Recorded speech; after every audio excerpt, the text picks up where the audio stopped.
Everybody ready? All right. Okay, welcome everyone. Thanks for joining us on this lovely Friday afternoon. And this is the event called Blended Learning. And this is sponsored by the Center for Innovative Teaching and Learning and the Office of Instructional Consulting in the School of Education at Indiana University, Bloomington. Today we are very honored to have as our featured speaker coming in virtually from Brigham Young University is Charles Graham. He's an associate professor of instructional psychology and technology and has an interest in technology-mediated teaching and learning. He studies the design and evaluation of blended learning environments and the use of technology to enhance teaching and learning. He's authored articles in over 24 journals, and he's published work related to online and blended learning environments and edited books, including Online Collaborative Learning, Theory and Practice, Blended Learning, Research Perspectives, the Encyclopedia of Distance Learning, and the AECT Handbook of Research on Educational Communications and Technology. Charles also co-edited with Kurt Bonk here the Handbook of Blended Learning, Global Perspectives, Local Designs, which contains 39 chapters with examples of blended learning in higher education, corporate, and military contexts from around the world. He is currently co-editing a volume titled Blended Learning, Research Perspectives 2, with 21 chapters on current research practices in blended learning. And I have to say we're very proud of Charles because he's a graduate of Indiana University in the Instructional Systems Design Department. So at this point, we will now introduce the three Indiana University panelists. And Greg Searing, who is the director of Center for Innovative Teaching and Learning, will do that. I just have to look and know how far I have to step on, but without stepping in front of Paul. Right. That's fine. I want to thank everybody, of course, for being here today, both the panelists and the attendees. I want to first introduce Paul Graf. Paul is a lecturer in the IU Bloomington Department of Economics. He's been teaching here for 5 years, and he's developed E201 and 202, which are macro and micro and macro, I think, respectively, for an online setting. And he received a summer instructional development fellowship to do at least one of those courses, I remember. And if I remember correctly, too, part of the reason for doing the macro and the micro courses was because there was really high demand courses. Yes. And so that really fits in with what we're talking about today in terms of goals of blended learning. And he's been teaching those courses for over 2 years, and he's teaching the E201 again this spring semester. So thank you, Paul. Michael Morrone is an award-winning senior lecturer. He's won several teaching awards in the Kelley School of Business, where he teaches business communication, and he also teaches seminars in Kelley's popular LAMP, Liberal Arts Management program, which, as a parent of an IU graduate, I must say, has come in handy. One of my LAMP graduate children is fully employed. Both of them are employed, but only one went through LAMP. Michael's known for incorporating technology and blended learning models to enhance both student communication and collaboration in his courses. And he's a member of IU's Faculty Colloquium on Excellence in Teaching and also a member of Bloomington Faculty Council. And I believe you also have a side gig with UITS as a faculty liaison as well. I have. So thank you, Michael. And finally, we have Kurt Bonk. And Kurt is from the School of Education here at IU Bloomington, and he's researched and published on blended learning in a variety of environments, K-12, higher education, corporate, and military settings over the years. He's conducted national and cross-cultural studies about blended learning. And Kurt's known for giving hundreds of keynote presentations on blended learning in countries all over the world, Saudi Arabia, Korea, Australia, China, Thailand. So he's very well traveled representing IU in terms of distance education, blended learning. And he's written several books which detail blended learning models, including the one that you had already mentioned, the co-edited volume in 2006 with Charles. So, the colorful one. So thank you all for being here, and I'll turn it back over to Karen to start us off. Okay. I also wanted to welcome the folks that are joining us virtually and to invite you to give us your questions via email, and that address would be ic@gmail.com. And we will be monitoring the email and presenting the questions to the speaker and the panelists. So feel free to fire off the questions. And again, that's ic@gmail.com. And so I think we'll turn this over to you, Charles. Thank you so much. Well, first, I guess I just want to say it's a pleasure to be able to participate with you. I mean, Kurt is a mentor and friend. Really grateful for how he's helped to guide me in my work with blended learning. And Karen, you were one of the first people that I worked for at Indiana University over a decade ago. So brings back great memories to see you again. I'm, of course, a little bit older and bolder now, so Karen asked me to do a brief presentation to start the panel discussion to kind of set the groundwork for blended learning and overview some of the models and some of the challenges that are being faced with blended learning right now. So I'm going to do that and try and do it quite quickly so that we can spend most of the time in the panel discussion. So the first question I want to address is, what is blended learning? There's a lot of discussion out there right now about this question and the nuances of the question. In essence, when I talk about blended learning, I say simply blended learning combines face-to-face instruction with computer-mediated or online instruction. If you look at the spectrum of blended learning that's shown here in this graph, on one end we have traditional face-to-face learning where there's no online components. On the other end, we have our completely online learning. And there's this whole series of things in the middle. Some things people call technology enhanced, some that are mostly online with a little bit of maybe a face-to-face orientation like the IST program had many years ago. And the nuance comes where different institutions call blended learning different things. So what's in the middle here of this chart, where there's some reduction in face-to-face class time, almost everyone refers to that as blended learning. But sometimes institutions refer to the technology-enhanced instruction as blended, and sometimes they also refer to the mostly online as blended.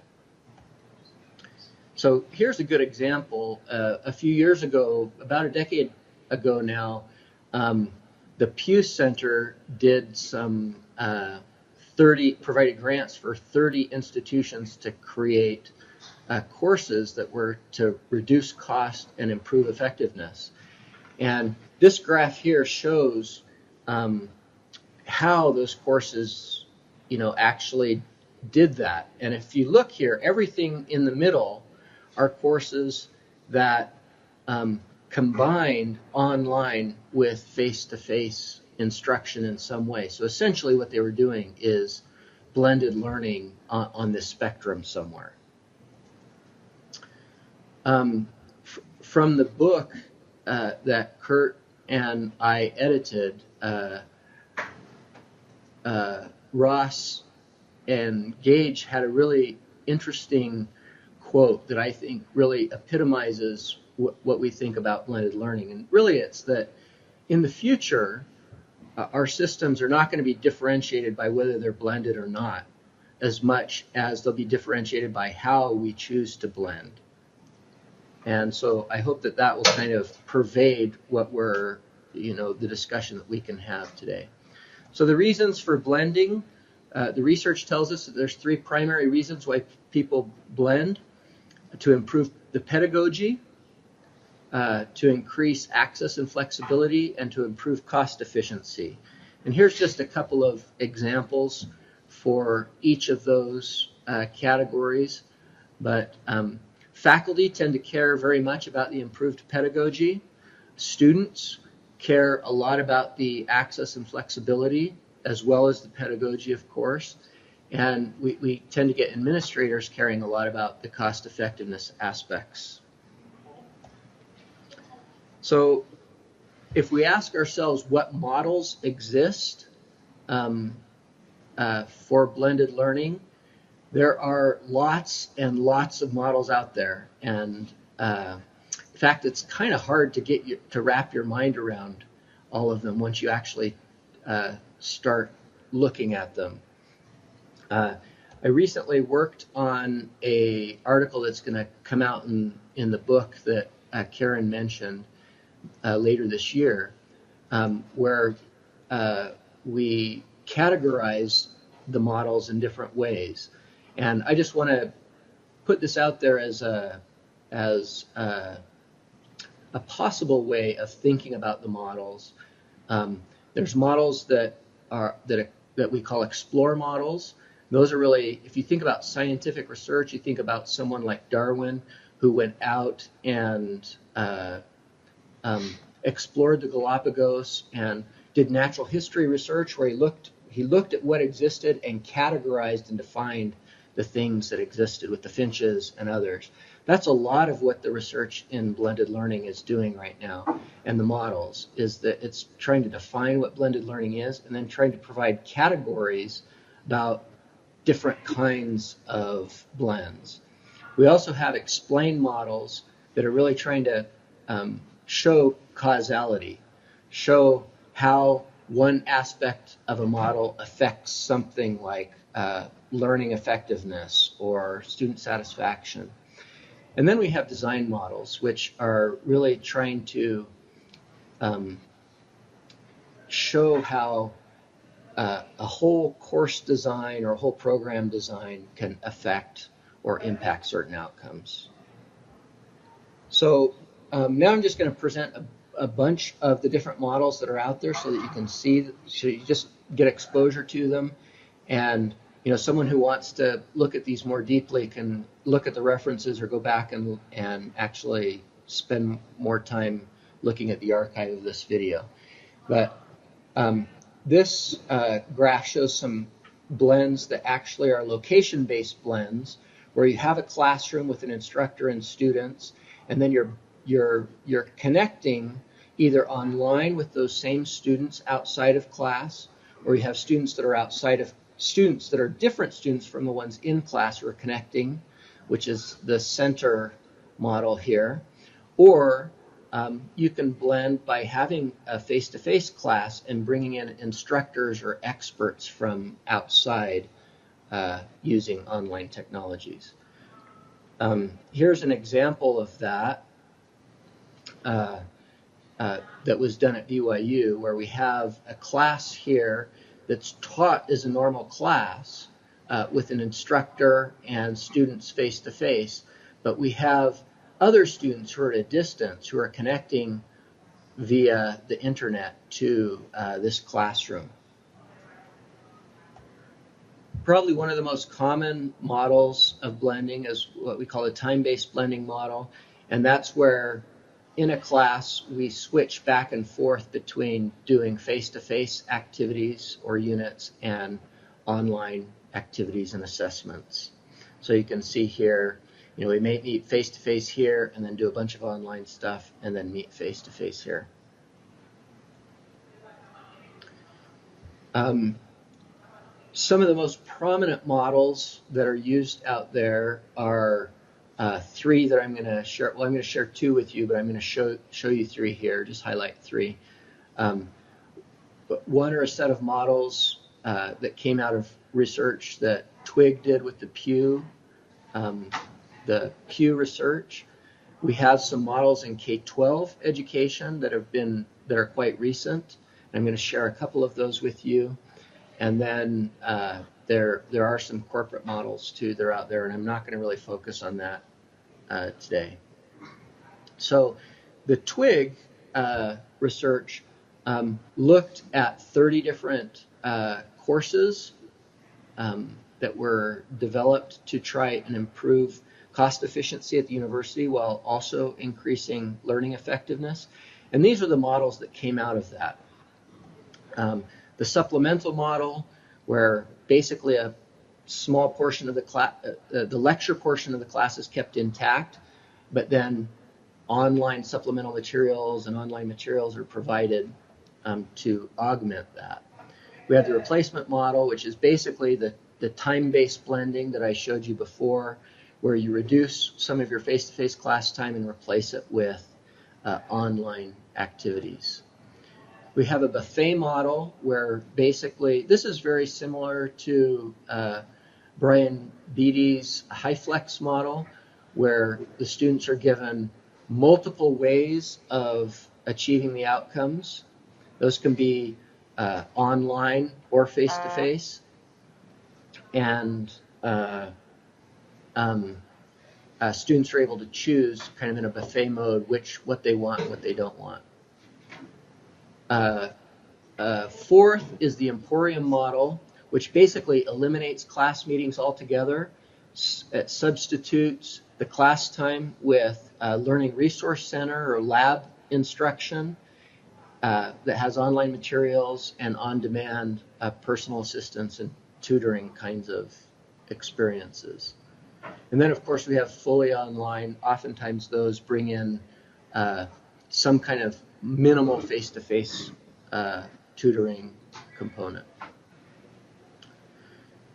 In the K-12 realm, and I know that IU has a really strong K-12 preparation program,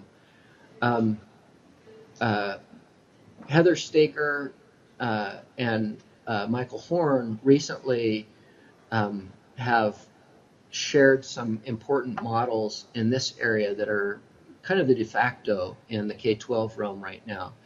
And they frame their blended learning with a matrix like this, where on one dimension of the matrix, we have specified how content is delivered, whether it's delivered online or offline. And then on the other dimension of the graph, they have the geographic location, where the geographic location is either remote or supervised.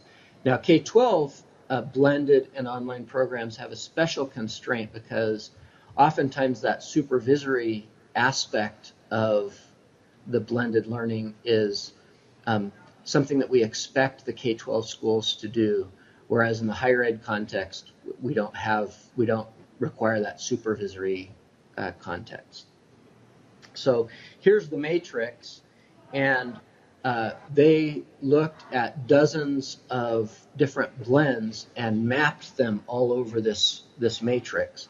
And then in analyzing those, categorizing those, they came up with these 4 different major categories of blends.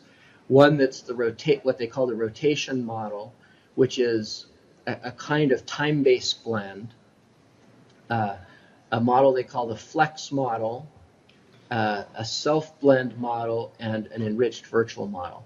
I'm not going to share all of these with you today because of the time constraints that we have, but you have the references there. You can go look at them. And I'm just going to share a couple so you get a flavor of it. So if you go back here, the rotation model has several different kinds. One is the flipped classroom model, and this is quite popular in higher ed also, so I'm going to share that with you. This is a graphic showing what the flipped classroom is. Basically, we take some activities that happen in the face-to-face classroom and some activities that happen in the home or other location online, and we try and take the lecture out of the classroom and replace what's in the face-to-face part of the classroom with active problem-solving kinds of activities. And then we move the more lecture-oriented content or content acquisition activities to the online space. One thing that I don't really like about this model is that I really believe that the online activities should be as action and active oriented as the face-to-face activities, and we shouldn't just relegate, lecture and content presentation to the online space, just like we shouldn't just relegate that to the face-to-face space either. Here's the flex model. As you see in the flex model, it's basically centered around lab-based classroom instruction that's individually paced. And then around this space where all of our students are working kind of in small groups or individual pacing on online learning units, we have these support units outside that allow instructors to provide just-in-time training and just-in-time instruction to students who are in need of that. So they might break students out into a breakout room and give them specific instruction on a topic that they're struggling with. Or there might be a little space where there's a science lab where the students move away from the computer-based instruction, move into the science lab and do an experiment and then go back.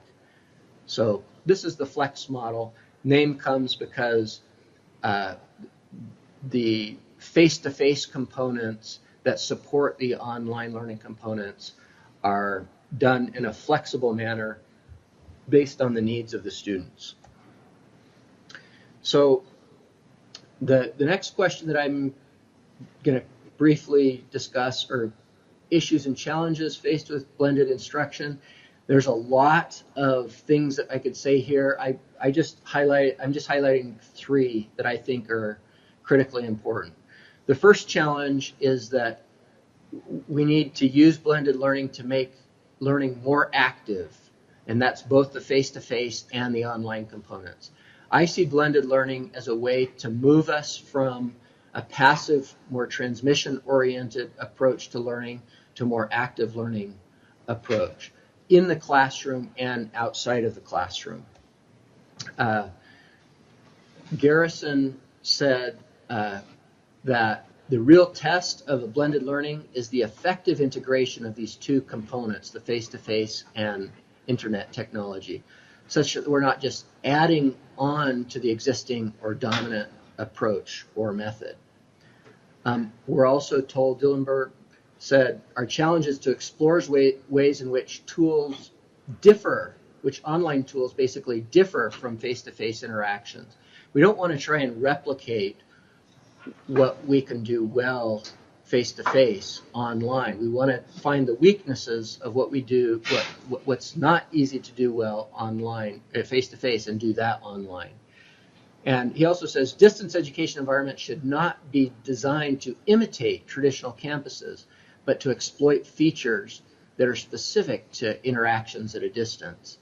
And I hope later on we'll get a chance for Kurt to talk a little bit about this, because I think this is an area that he has really pushed forward in and tried to explore a lot, is the more innovative, creative uses of the online space, not just filming lectures and putting lectures, or, replicating the lecture space online.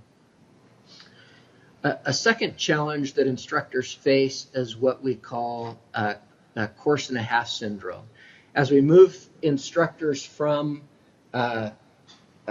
traditional teaching all face-to-face to online, one of the biggest temptations is to just add more and more online stuff without really getting rid of face-to-face components.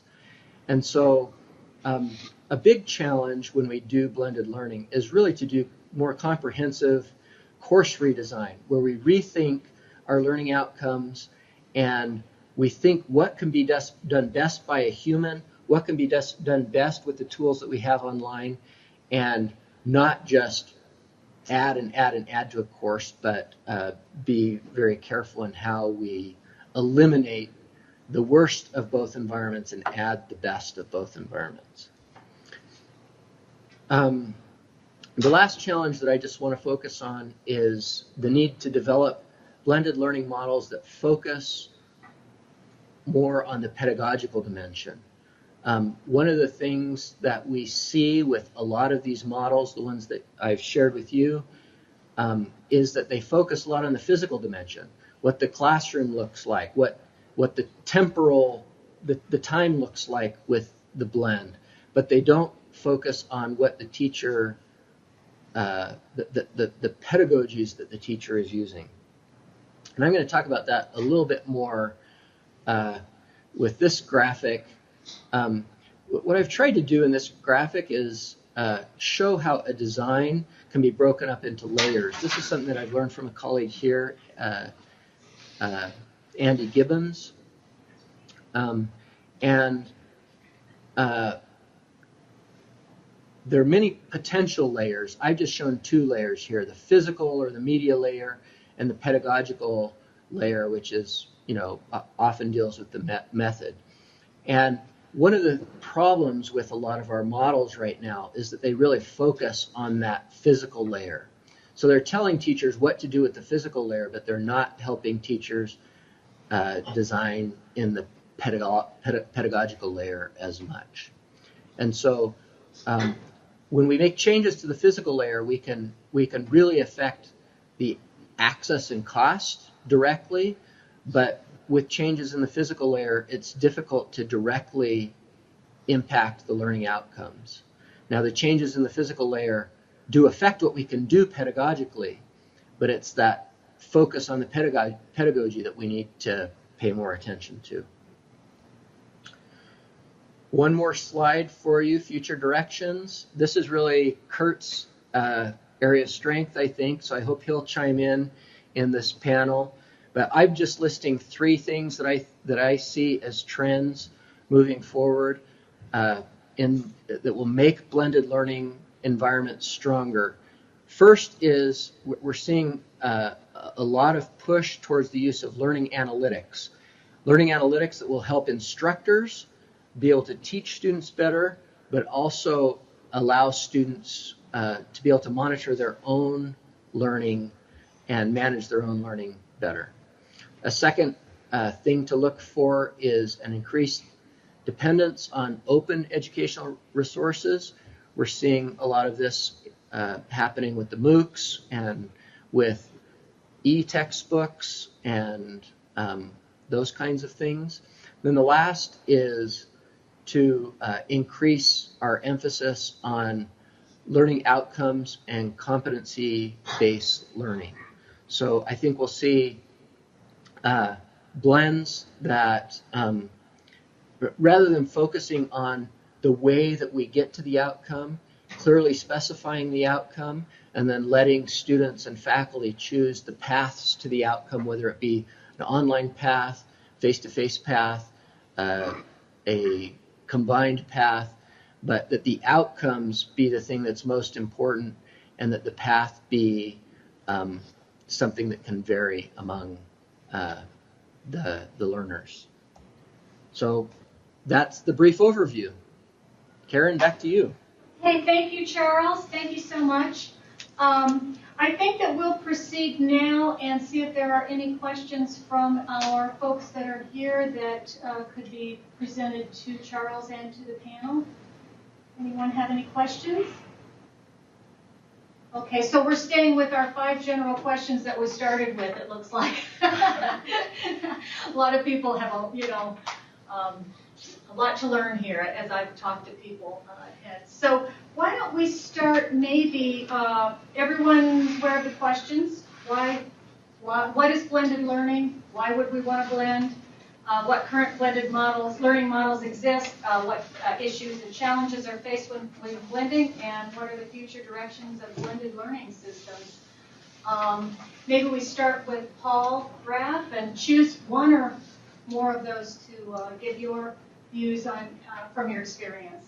So I'm going to take the one with models, I'm guessing. Okay, what great. Are blended models, because I'm finding in the development process of E201 and 202 courses that I developed for IU here, and I didn't mention this before, but I was at a previous institution. They didn't want to name names. But I was also an online coordinator there, and when I first began the online development, it was literally put your notes up online, and that's an online course. Having come here, I learned through Maggie Ricci at Seidel, the focus was on the learning objectives. And so in developing 201 and 202 2 years ago, I focused more on the learning objectives and using online as a resource.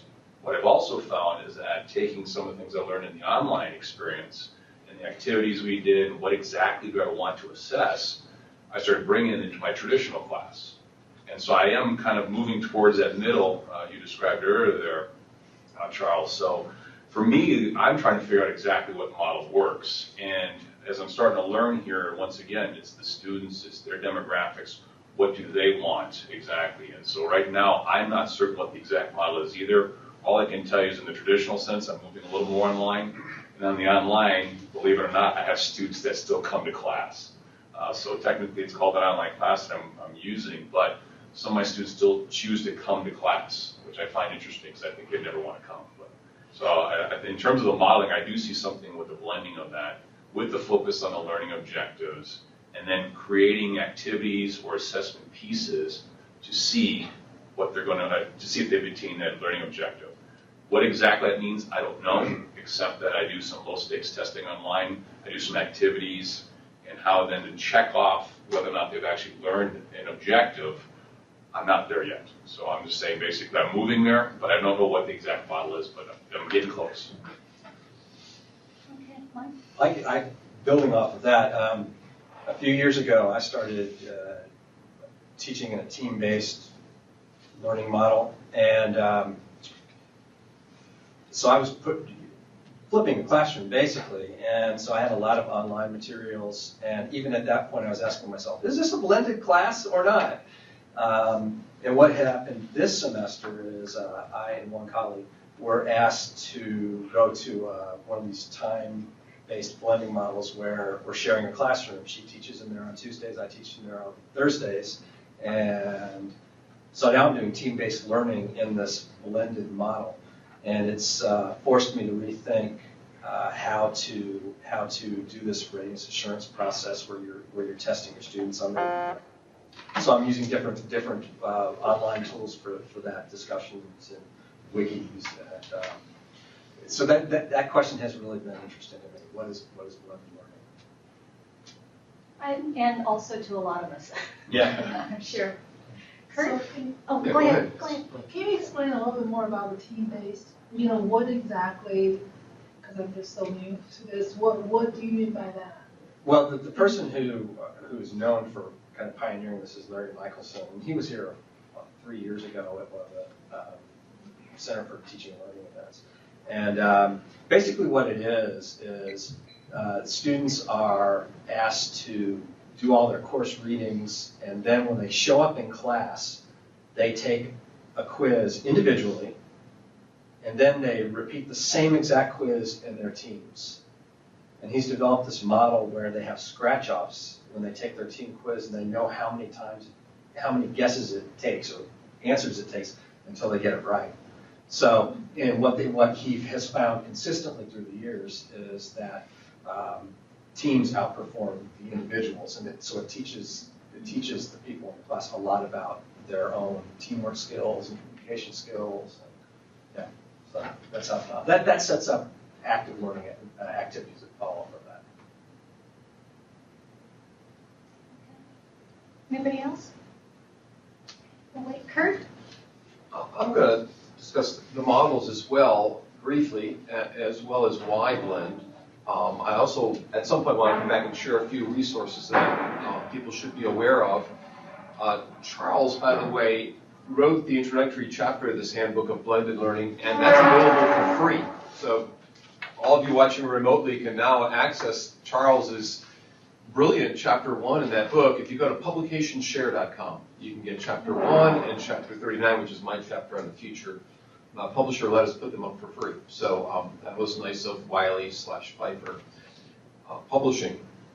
And you look at 2006, because that's when that book came out. Now, Charles is working on a newer book that will be coming out later this year with Routledge on blended learning that I had a chance to read through parts of it this past weekend. He sent me some chapters, and it's very good read as well, and you'll learn a lot. It's more on the research and what that has to say. I got other things to share here in a little bit, but let me go the models. Charles skimmed over, mentioned briefly the corporate models, and I think they're important because there are 3 that Alison Rosett, who was here a couple weeks ago, keynoted the IST conference, she mentions in American Management Association paper. One is called the bookend model, And the bookend model means that basically you've got online experiences happening before you meet face-to-face and online after, so that it's a bookend around you. Or you can do the opposite, have a face-to-face and at the beginning and end, which I did in my first fully online classes, but we did have first and last meeting back in 1997, I think, in that undergrad ed psych class. And so another model is the anchor model. The anchor model is where you start with what people are familiar with, and that's face-to-face, and then you move to blended, so people become a little less tense about about the online experience because you started face-to-face and you have your kumbaya sessions to start with. The third model that's talked about in the corporate world is kind of what's called a field model. And if you look carefully, it's kind of a mixed ingredients of informal and formal. Whether you're using some job aids to help people when they need it just in time, or you have some more formalistic kinds of assessments. You have to actually, I don't have time to go through the field model, but the first two are pretty simple, the bookend model and the anchor model, pretty simple models. There are many other ones out there. I will also point out that Michael Horn, who did the K-12 article, is a co-author with Clayton Christensen in that book, Disrupting Class. So you may recognize his name working with Clayton Christensen at Harvard. That was his advisor, I think, when he was an MBA student. And he helped create the InnoSight Institute. So if you type in InnoSight Institute, you can get all 3 free reports that they've done on K-12. And those K-12 reports have a lot to say to higher ed as well, because they are the most current. The higher ed folks are talking about blended a decade or more ago, and corporates were, and it's more recent that the K-12 people have, and therefore the papers that the K-12 people are producing are more current. They have more interesting things to read about, like the rotation model and flipping the classrooms and all sorts of other things that are very much in the news every day.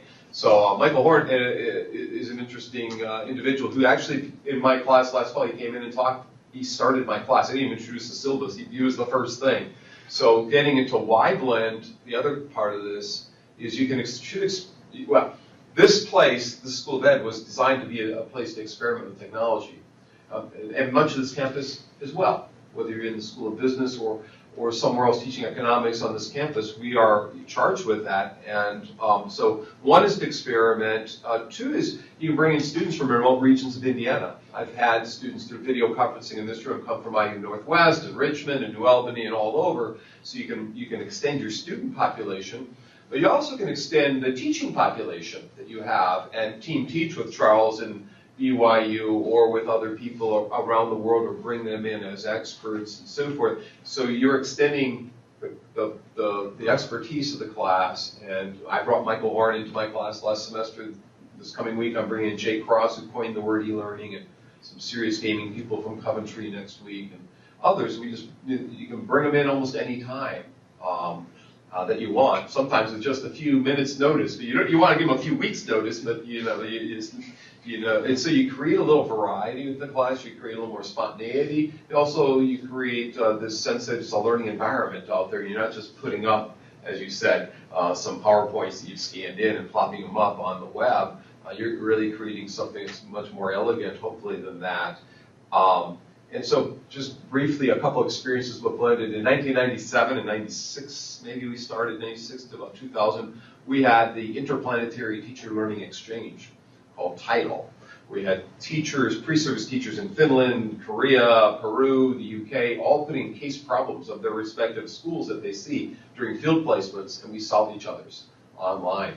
Our students all finished students' problems, and they got to see perspectives outside the class. They got to see other students actually read the book. When we interviewed them, they said, we look dumb to our foreign peers. Okay, that was back in the late 90s. And then in transitioning, Dr. Lee Eman and I did something called the Ticket Project with in-service teachers in southern Indiana, which was blended. We traveled out to the schools, did some training, and then they conversed about things. They had teams, collaborative teams doing projects at the school, presenting to school boards, and critical friends giving feedback. Those are a couple examples of in-service adult learners as well as pre-service teacher trainees, how we've used technology to blend. This semester I'm teaching a class that's face-to-face and online. And if you go to my homepage under my picture, you can get the syllabus. And we're using Google Hangouts and we're using Adobe Connect. So we have a lecture sometimes, a presentation in Adobe Connect, and then we have a chat in Google Hangouts. Problem with Google Hangouts, you're allowed only 10 people to have a chat. So we have my TA or my helper has one group, and then I have another group. But there are other ways to organize that. and you can go to Google on air and broadcast it if you want.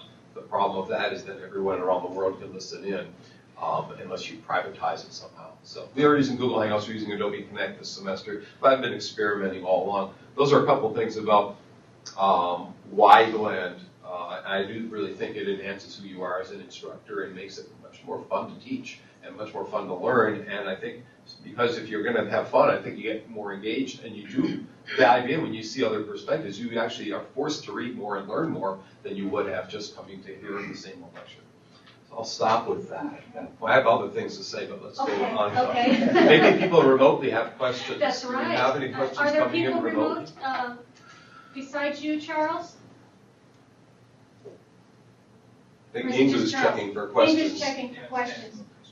No questions yet. So please, I know we have people watching remotely, and send them in.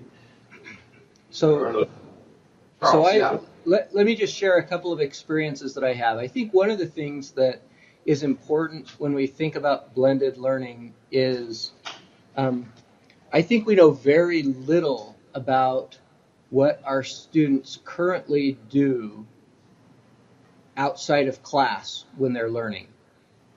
A typical teacher will give a student a textbook, maybe assign some readings and some homework problems in the textbook, but we don't really understand much about what the students do with that. Are they, do they go home? Are they procrastinating to the very end, skimming through, reading certain sections, not reading other things? And so it's very hard for us to have the kind of feedback we need to modify those experiences in a careful way. And one of the nice things about moving some of the outside experiences to an online space is that we can collect analytics about how students are using resources outside of class, and we can target and give help in ways that we couldn't do before. So, for example, if you're assigning students to watch some short videos or read a certain section of a text or something like that, you could actually track to see how much time students were spending doing that, or whether they did it at all, and use that in some way to provide help and guidance to the students, or even to eliminate resources that are not helpful and replace them with resources that are more useful to the students. So one other experience I just wanted to share is, I did my undergraduate in electrical and computer engineering. And I think my most important learning experiences were when I was sitting in a group down in the lobby of the engineering building, and we would get copies of exams that were available, practice exams or assignments, and would sit down there as a group and we would work through the problems together. In essence, what we were doing is, when we worked through the problems alone, there wasn't a way for us to get really good feedback or immediate feedback about how we were performing on the problems. And so as we did that as a group, we were able to kind of help each other and provide some level of feedback to each other on the problems that we were trying to figure out, the skills that we were trying to develop. And I think that this also is a model for the kind of thing that we're trying to do ideally with blended learning. It doesn't make sense to me when we flip the classroom to just take the lecture from the classroom, a 50-minute lecture or whatever, and stream it online for students to watch online so they can do stuff then face-to-face, different stuff face-to-face. It would make more sense to me to try and create that active learning experience online. Maybe give them a problem to try and solve. When they can't solve that problem or they run into a challenge, then we say, well, watch this little video vignette or read this, because this will help you understand how to do it. So it provides the motivation, and they have some kind of feedback that they can get from the system that kind of drives their learning outside of class.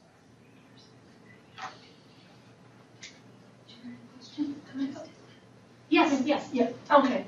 Actually, I have a very specific question when I came here because I don't really have any background in online learning. This is totally brand new, so I'm not even know if I'm in the right place.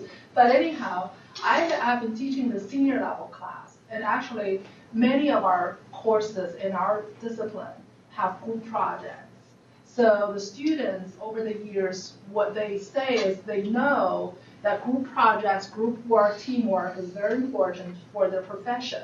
That is one quality that's often valued in the field. But they just don't like the group work. I remember the group project when I used it back 10 years ago, students really liked it because they think that that is how they pulled everything we learned in the lecture together. They got to apply it and use it, and then finally they have a product. But now what I see more and more is students get more disengaged with the project. There are some very logistic issues. And I'm sure there are others that I haven't really done the research for that. But by talking to students, some of the issues, one, is when you have 4 or 5 people, everybody's so busy, they cannot make the time to meet, to physically meet. That's a very big issue. So what I did is I reduced the group size, so require them to be 3 in a group. So it's more manageable for their time. But then the result of that is if that one person doesn't come to class once or twice, and then the group cannot really function very well either. So that's one big part of it. And then what it comes to is supposed to be a semester-long project. So I said, okay, I'll give you class time to do the group work so that you will have time to share and then reduce the time you have to meet outside the class. But then I designate 15, 20 minutes, but then students get distracted. They feel like they can't really do actual thinking during that short period of time, so they don't really use that time very efficiently, effectively anyway. So if I ask them to ask me feedback, I thought that I would walk around all different groups and to say, oh, this is a good time, you can ask me questions. But then they haven't really prepared for anything like this. They haven't really worked on this yet. So oftentimes it ended up is I want them to be able to do this throughout the semester so they don't have to wait until the final day to say, okay, the night before, say, okay, what are we going to do for this project? So it turns out mostly students will have to wait until the very end because the group didn't work, or ended up one person did a group project for everyone because there are others who didn't. So I really believe in the project is still a very good opportunity, the group work, where students can really work together, figure out, really learn. But then I just really can't really manage. I think when I talked to Lisa Huber, and she was saying this is more like a project management. So I was thinking about if there's any models out there that can help to do this hybrid, the blend, where students can still do most of the learning, a lot of the interactive learning activities, quizzing, in the classroom setting, but then somehow do these kind of projects outside of the class where we can better manage the students' progress. I heard about this software program called Canvas or something like that. So students knows who's been interacting, how they've been interacting, so I can monitor them to see, okay, because I was kind of in the blind view because I didn't know who has done what. I tell them to do it ahead of time, whether they do or not, they will turn in the drafts to me, but it wasn't really the good quality work. So I wonder if there's any kind of a model. I'm sure that the school business or some have already done things similar that I can learn from. We do a lot with group learning, that's for sure. Uh-huh.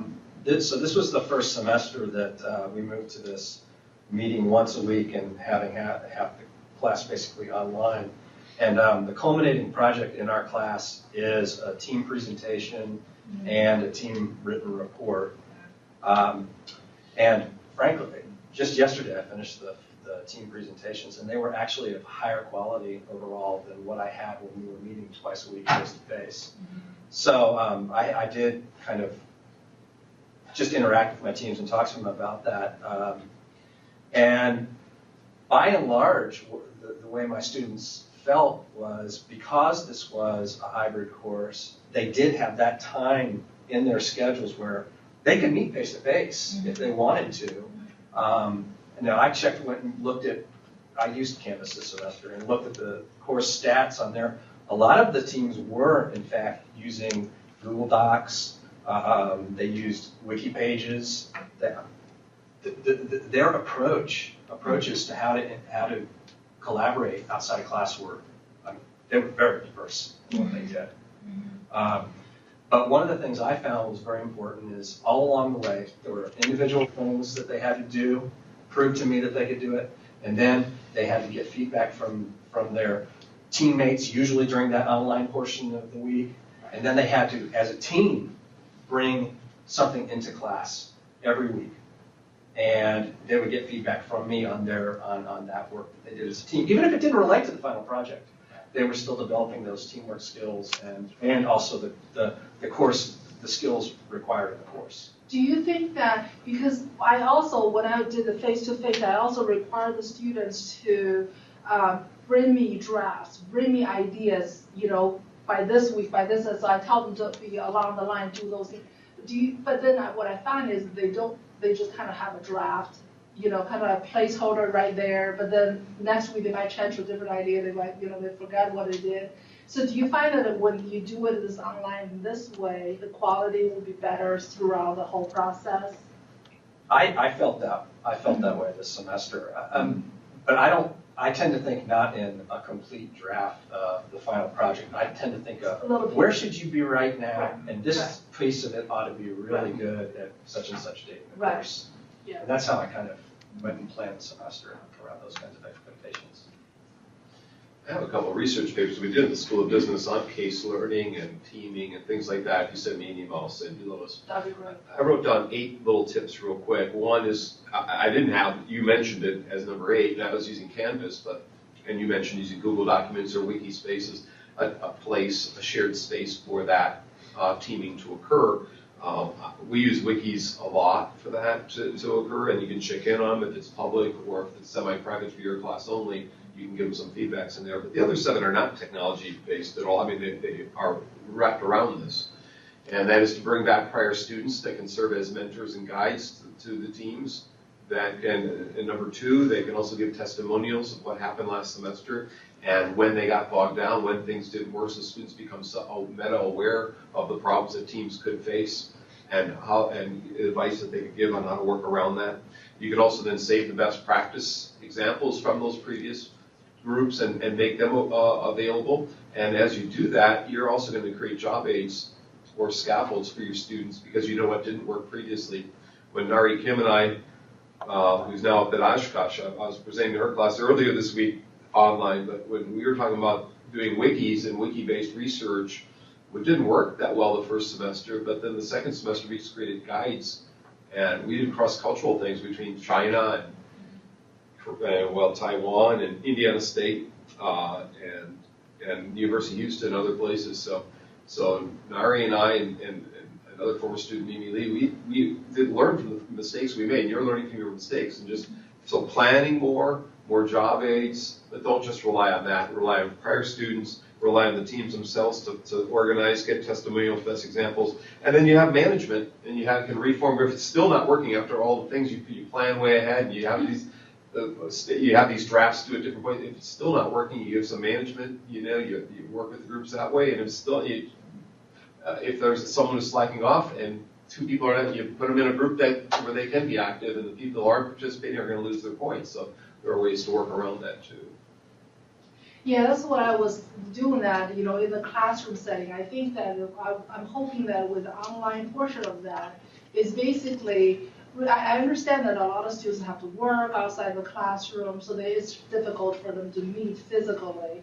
But I'm hoping that the online portion of it can really give them a tool, kind of give them a flexible schedule time where they can do their part, fair share of the work, contributing, and then don't be left out. Because the way that it is right now is in the classroom setting. If they miss out in a couple of weeks, then they feel discouraged. They feel like, oh, they're behind, and they don't want to join the group, and then they get so more barriers for them to be engaged. And I'm hoping that this online version of something, and then that they can do it. And maybe they couldn't do their part right at 5 o'clock today. Maybe at 10 o'clock they can do it, so they can still contribute and then communicate with the group in a reasonable amount of time. And keep in mind, some of these things that we talk about might be supplementing the class. Charles might want to comment on this too, and you've got comment too.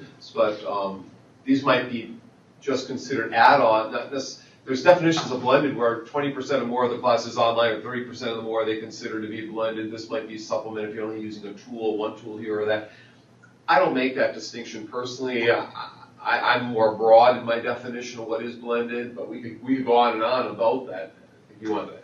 Oh, and this is more about the teamwork. I think another thing that's very important when you're trying to use this collaborative model is that teams actually are gauging how effective they are as a team. Right. And you might have to come back to that several times in the semester, and kind of they have to do a self-assess. How are we doing as a team?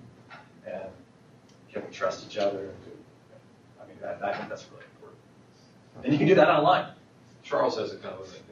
Yeah, I was just going to say my experience with trying to do teamwork in classes or group work, the two reasons why students don't or say they don't like it, the first is the flexibility issue, right? They're saying it's hard for us to get together, to coordinate our schedules, etc.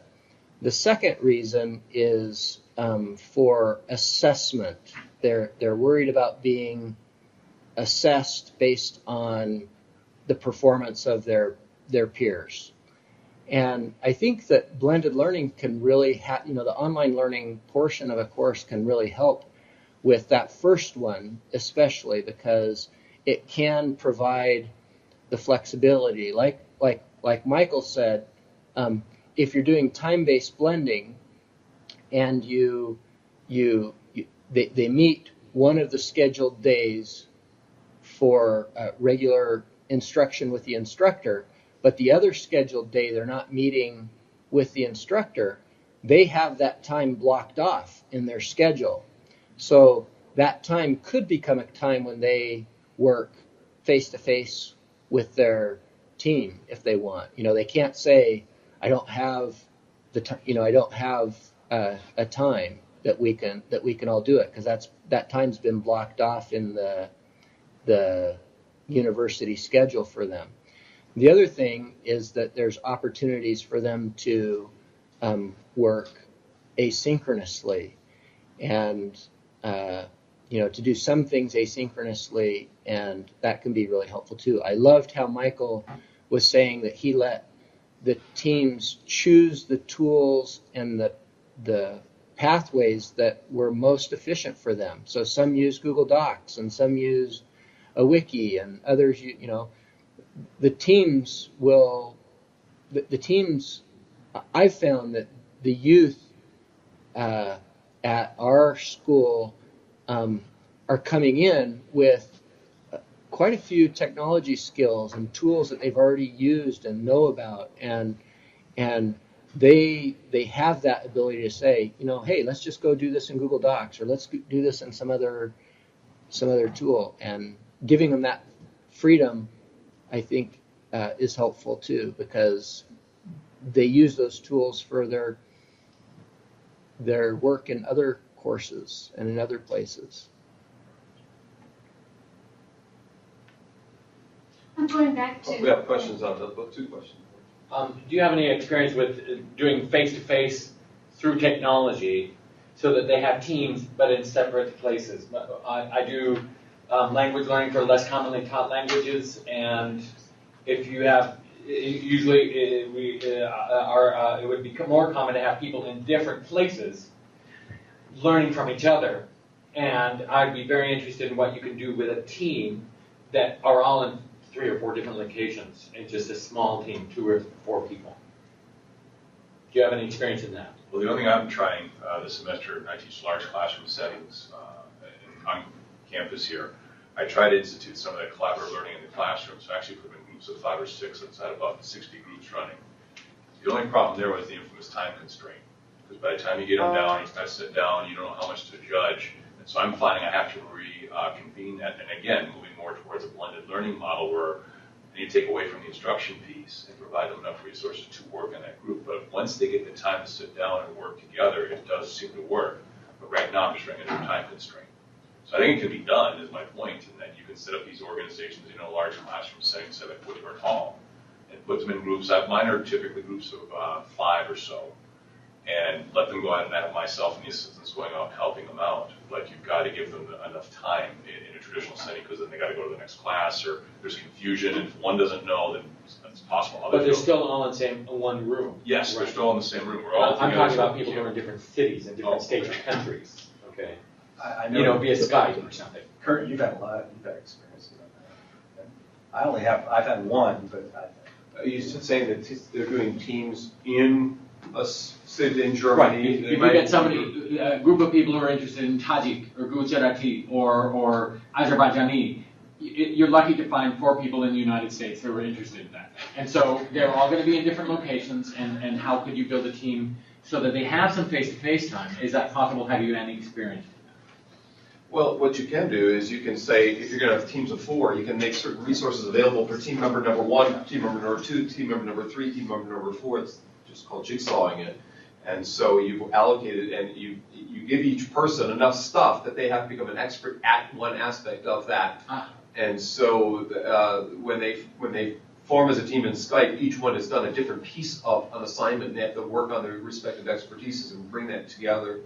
Another thing you can do is something called the numbered heads together, where every person in the respective team gets a number, and you can say team 1 in Germany, there's 4 of you experts in different cities in Germany, I want to hear from team member number 1 or number 3 within a team, and group 2, I want to hear from team member number 4. So they don't know who you're going to call on within the respective teams, and they all have to contribute, to all be part of the process and know what their respective groups have said. So it's kind of notion of catching them off guard. So I've done this in Indiana, where I've had Indianapolis, Chicago area people, Yes. South Bend, Richmond, and I'd have a team at each location through video conferencing like this. I'd say, okay, team South Bend, team number.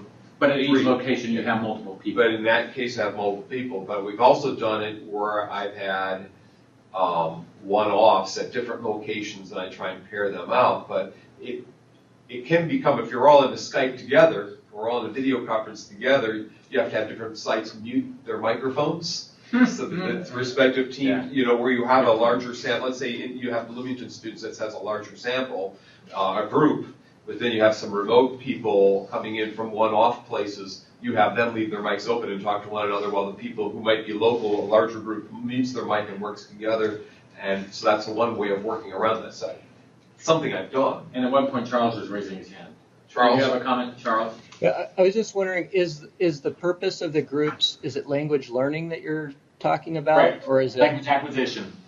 Okay, so I mean, one of the things it seems like in language learning, one of the reasons why you want the synchronous communication is because you're trying to get them to be able to produce language as well as to understand language. We have to create some kind of community, and the question is, can we do that over when they're in different places? And that's what I'm asking. So BYU Idaho is doing an interesting thing with language learning right now, where they actually have volunteer tutors that are in Idaho, and they have people from around the world who are trying to get their English skills up to the level to be able to be admitted to the institution. And these volunteers set up times each week. They connect with people for times each week to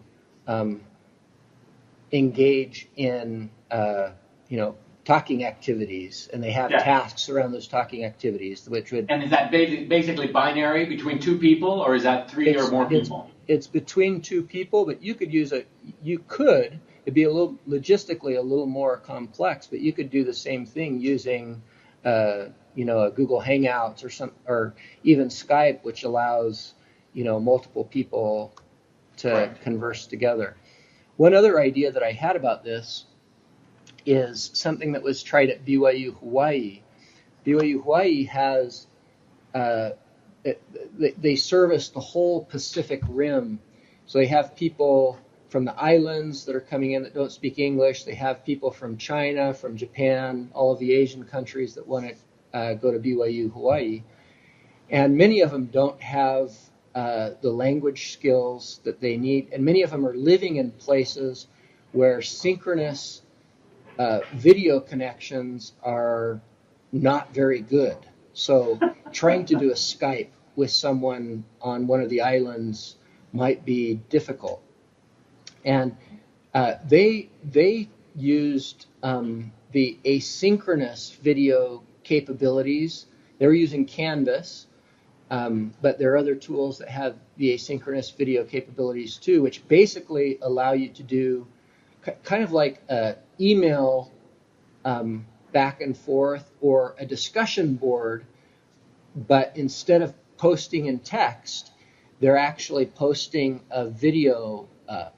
So you might ask, if you think of the discussion board metaphor, you go into the discussion board in Canvas, the teacher might post a question or the group leader might post a question in video, record the video, post it up, and then the teammates would come in, an hour later or whatever, watch the video, which is requiring them to do, to get the comprehensible input, and then make their own post and post it back. So it extends the communication out, so you don't have the quick back and forth that we have now, but especially for language learners that are at the early stages, and gives them opportunity to acquire that comprehensible input as well as the production of language. And that's especially helpful when they're in different parts of the world and 12 hours apart. And so we have what we call a language portal that has that one-way communication between instructor and students. But what we're frustrated by is building a community that's more Skype-like and gets away from the one-way communication and hopefully has multiple communications like the examples you guys were talking about. I think Google Hangouts is a solution for that. I mean, there's great things for synchronous communication. I mean, the Skype-like, but I don't know that. At least what I'm thinking of with the asynchronous video, it's not one-way communication. I mean, you could create, just like you create a discussion board space in a course where a group of 5 or 6 people can go in and, contribute to a team's discussion around a topic. You can do the same thing with video. So all 5 of those people are communicating with each other. They're just doing it asynchronously. They're instead of typing, they click a button that records their video post. They say save. The next person comes in maybe 12 hours later or 3 hours later or whatever. Correct. Mm-hmm. Which is the email nature you're talking about. Mm-hmm. Yeah. So it's not one-to-one. It's just it's spread out in time. Correct. But I think experimenting with Google Hangouts might be part of the solution too. We haven't had people on islands yet with it, but it seems pretty robust, and the video capabilities are tremendous. I've been in hotel rooms talking to my students late at night.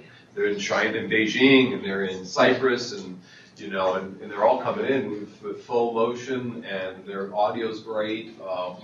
We've got language ed people over here who probably not their heads. They probably have 5 times as many answers as what Charles and I have provided. Do you guys want to chime in here? I use Google Hangouts to collaborate with my Albanian colleagues, and they can actually put it on their mobile phones, and then when their regular internet access isn't working, they can still connect over their mobiles.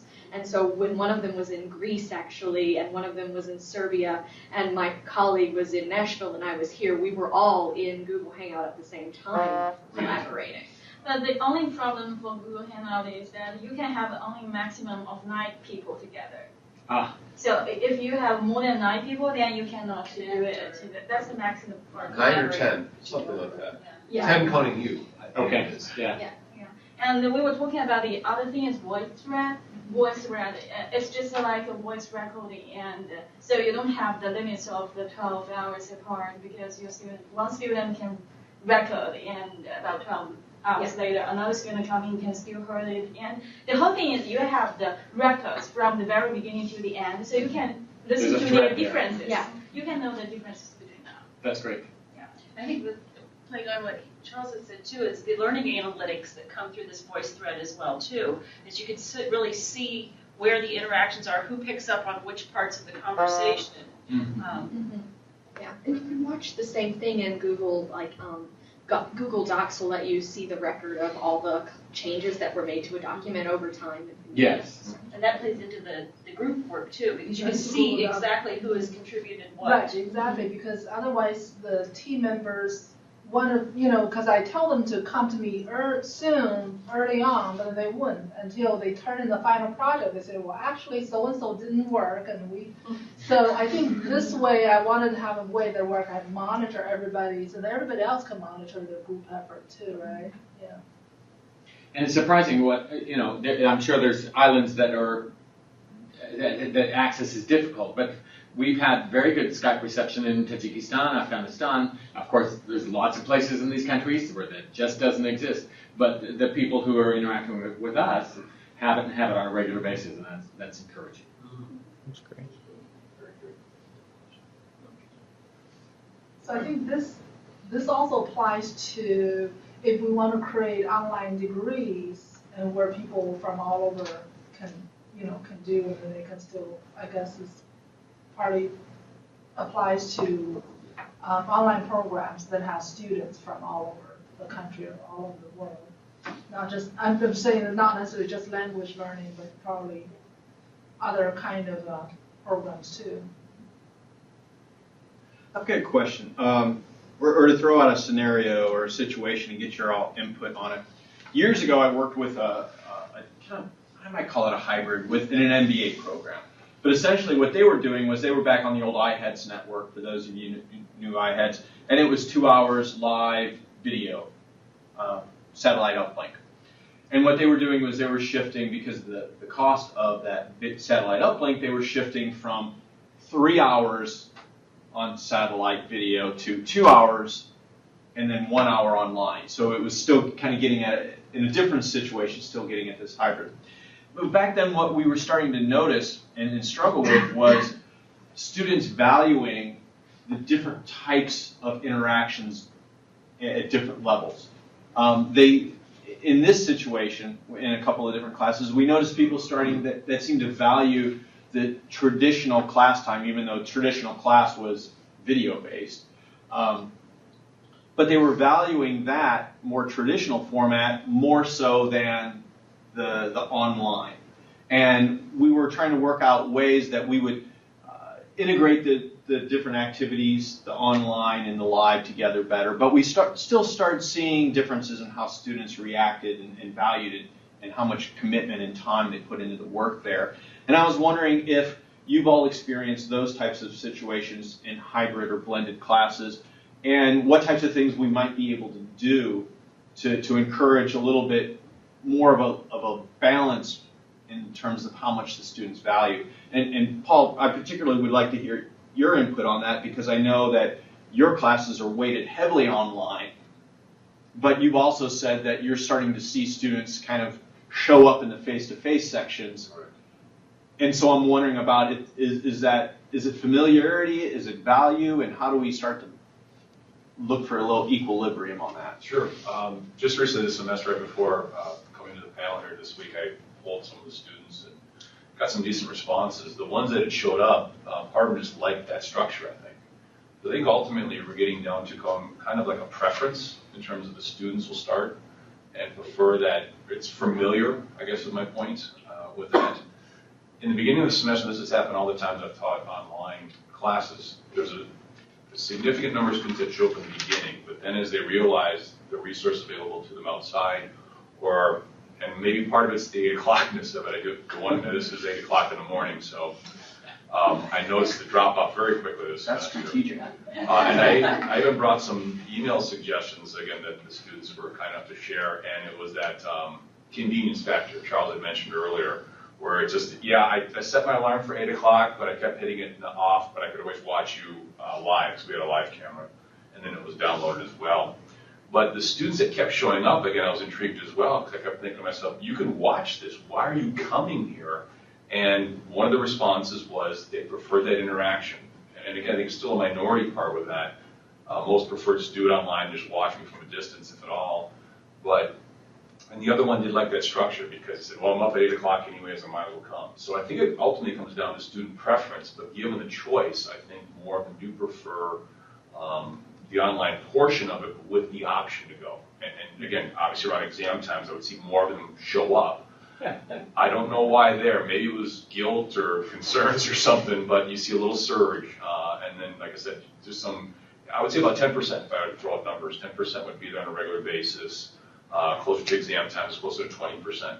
So, but in terms of previous semesters, because I haven't done an overall evaluation, when I said, did you like this class and how many online classes have you taken, what struck me as kind of odd was that there were some students, I'd say a good 20, 30%, that said, this is my first online class and I will never do this again.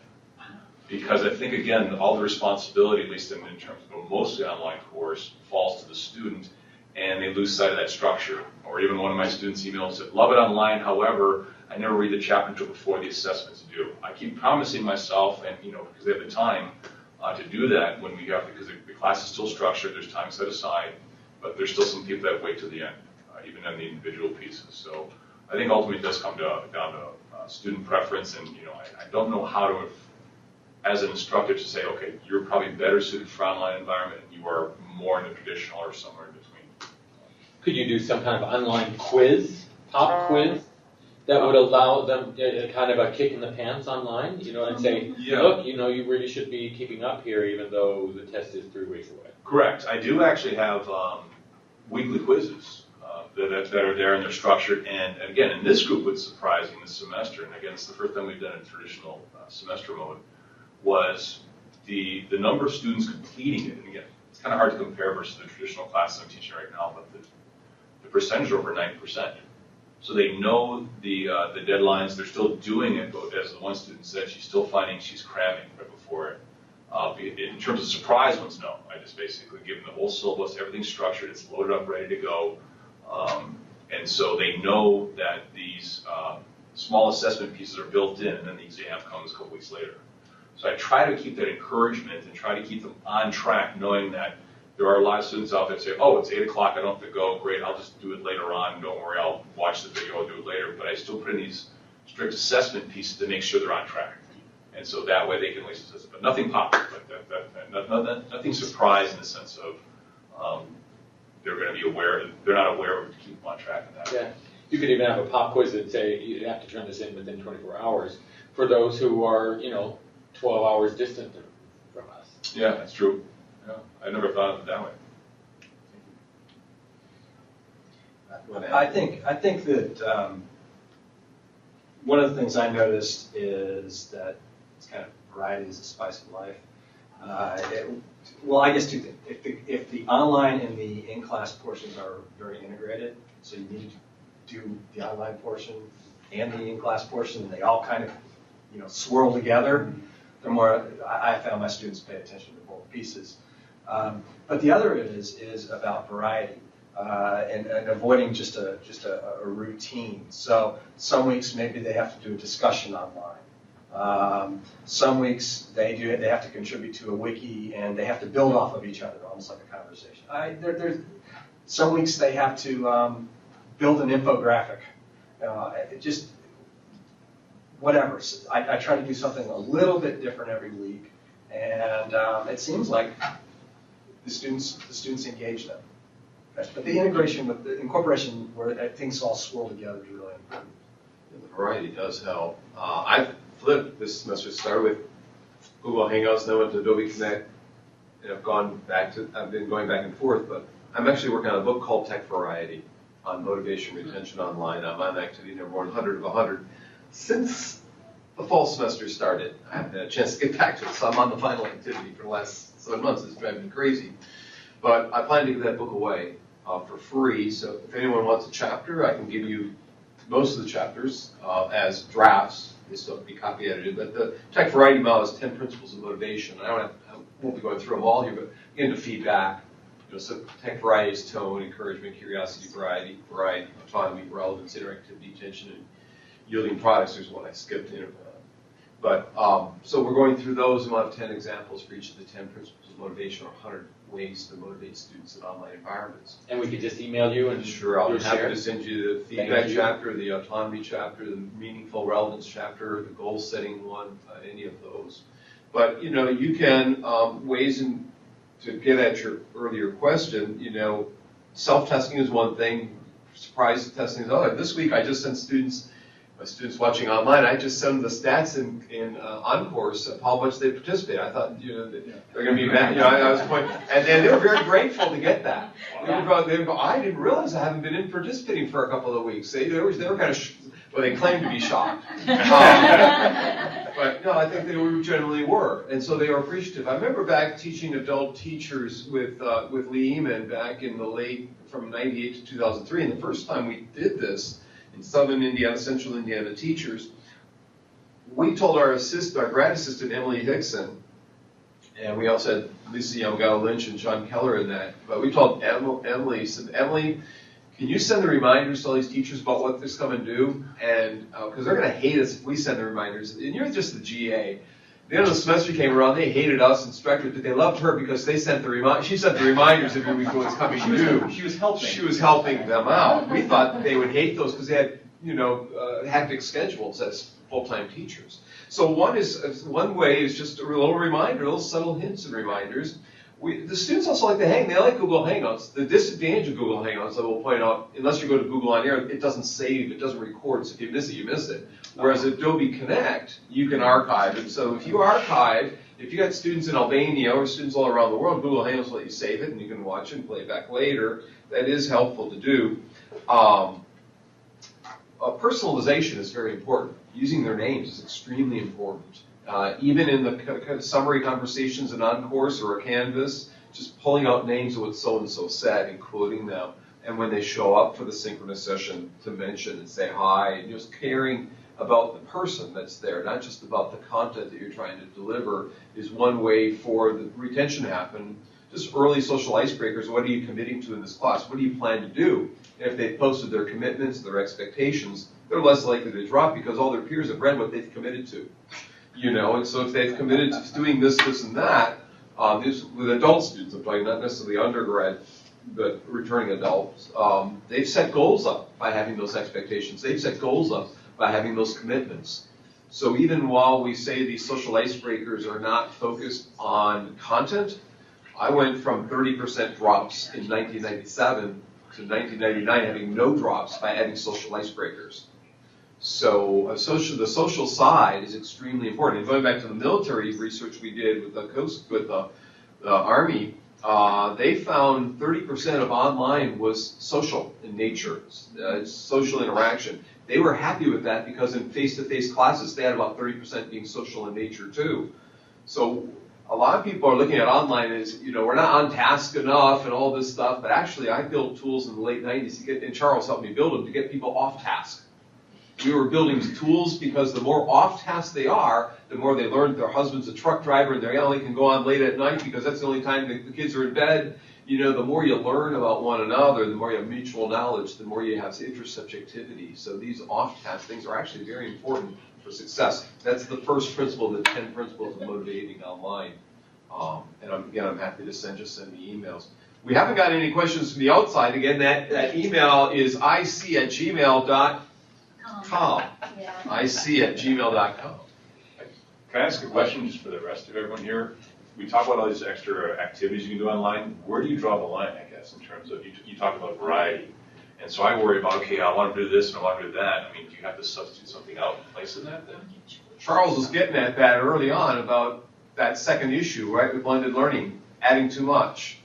So what happens? Course and a half. Yeah. Course and a half syndrome.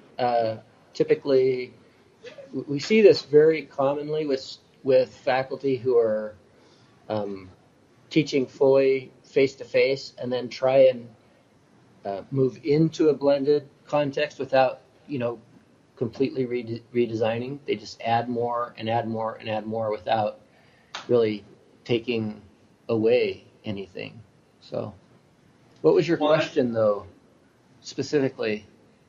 Well, just in terms of if you want to do something online, then, like you're saying, you don't want to just keep adding and adding. You have to obviously take something away, because I keep hearing about just the variety and whatnot, and that's some of the things I'm trying to struggle with in terms of, okay, I want to do this, and I'm having to do group assignments, and I'm having to do a few more, and then do I still keep the quizzes? And I'm not quite sure in terms of, I want to keep adding, how much you take out. Is it like literally 1-to-1? Is it, if you're going to add variety, you then discount some other things? And so I'm just trying to find a hard time to capture different aspects of different learners and give them variety, so it's not the same quiz every week or whatever that I'm trying to do. But then do I take something away? So I'm just having a hard time struggling with in terms of, if I want to add variety, what do I take away?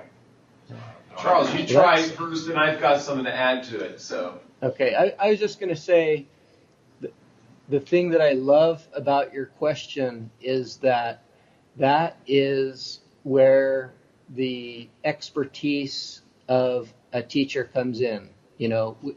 You develop expertise. You know the students that you're going to be dealing with. You know the context. You know the activities. And that, I don't think that's something that we can automate or stick into a model. You're the one that has to do the hard work, or I'm the one that has to do the hard work of looking at the activities and selecting the activities that I think are going to be best. And one other thing before I turn the thing over to Kurt, this is one of the things that I like about thinking of your class as kind of like a design-based research project, because you create this design that involves lots and lots of different components, and instead of with having a control and the place where you're doing the changes to the course, instead of having that kind of comparison with your design-based approach, really what you're doing is you have this course with all these components, and you say, these things didn't work. Next time, I'm going to change these things up, and I'm actually going to compare to what I did last time. And it's a great way to, iterate and make improvements on your course over time. We're getting I'll do a couple quick things here. I wanted to thank Charles, and then I wanted to turn it over to Kurt, because I think you should thank Charles. Thank you so much. Thank you. I have a couple books to give away to where are you from originally? China? China. Okay, I have a book for you, and the gentleman here, I'll give you each a book. The first time I taught online in 97, 98, I had 4 assignments, and again, my students loved Emily Hickson's feedback and so forth. They hated me, and I decided next time around, instead of 4 assignments, I give them 10. They pick any 4, then they love me. So having choice and options is extremely important. So it's not a 1-to-1. You don't put one thing in and take the. I'd be a hypocrite because I have a 75-page syllabus right now that needs to be trimmed down. 75? So I lived through 86 pages. All right. So you get the T-shirt that I survived as long as I'm like Who knows how many Charles lived through? Yeah. It was probably Charles, 150 at that time. Charles is grading it with me. So Can I say something about Kurt's idea too? It's also helpful, I think, instead of just giving him 10 ideas and saying pick 4, sometimes it's good to give them some recommendations, because the more advanced learners are going to be able to select very well. The learners who are not as advanced can just be overwhelmed. So if you say, this is what I recommend for people, but I've got these 6 other options, and if you want to explore some of these other options, go for it. I'd love you to. But then the people who are the kind of the early on learners don't get overwhelmed by having just a bazillion options. And the examples that you can post and the testimonials can help too. Bringing prior students back to say what worked and what didn't. All those things can help people make sense of the structure of the syllabus. What I try and do is have 6 main articles to read, and they pick 3 or 4 every week. So they have options even in the main articles. They have options in the I call them tidbits and other things that go in. But I have assignment options too. But even this semester, the final option of, I made 2 open-ended, and I need to give more on that. I have one that's just kind of letting them really pick and choose, but they do need guidance. Some do need some guidance coming in remotely, and so you're constantly playing with that notion. You're kind of feeling that overwhelmingness sometimes, and find that balance. That's the art of teaching, as Charles says, and we are more artists at creating a palette with learning environments as we move online. That's fun. Consider myself a concierge, and here's some stuff. I'm a course concierge, if you will, and a curator. You're a curator of knowledge, a cultivator of that information. The C words come out. But I think in particular concierge is a viable one here as we move forward. That's one thing, too. The other thing that I would always say, be aware of, I always think in terms of backwards course design. What do I need my students to be able to do at the end of a particular section of the course? And as long as I really keep my eye on that, I feel like I can give them enough options that they can make their way towards those objectives. That's all. Yeah. And just yesterday, the Chronicle of Higher Ed had an article talking about San Jose State University looking at the flipping classrooms, using MOOC kind of videos from MIT and having 2 face-to-face classes and 1 that just watched the videos and had other things wrapped around it. And they're going to put this all in the new Center for Excellence in Adaptive and Blended Learning. And so they're creating a new system. This blended learning term is used a lot, and people have been doing this for decades. I brought this book by Charles Wiedemeyer called Learning at the Back Door, which came out in '81. He was doing blended learning in the '50s with the TV stuff and correspondence. So this term or type of stuff has been around, but it's popular today, very popular, as people are embracing the possibilities for online that are, changing people's lives. And